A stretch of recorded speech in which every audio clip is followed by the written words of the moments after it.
Gel gidelim. Kulak asmasan bir şey. Bu değil. Öyle geliyorum babamın geldiğine. Öyle. Ben öyle geliyorum. Asıl geliyorum.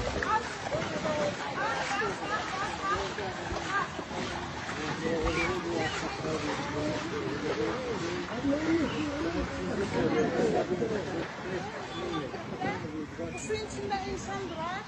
İnsan durar bu suyun içinde. Bizden bile ben babanın kabrine gidebilmiyorum. O hanım var ya orada Nuriye Bas olmaz. Nuriye Bas olmaz. Benim ailem üstü. O değil yanındaki. Duya bana hoştu. Bu Allah'ın işidir.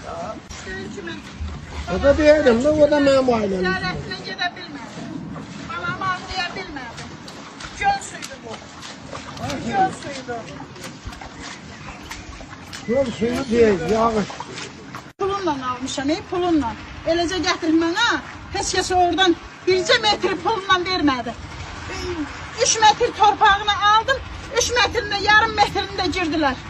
Yarım metrində girdilər. İndi də mən balamı bugünkü günü ziyarətini girebilirim.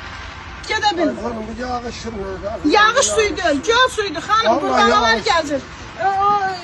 Qurbağanın balasına nə deyirlər? Çömçə quyruğu. Yağışın suyuna çömçə quyruq bitir. Çömçə quyruq gəzir. Kanalizasiya suydu bilmirəm.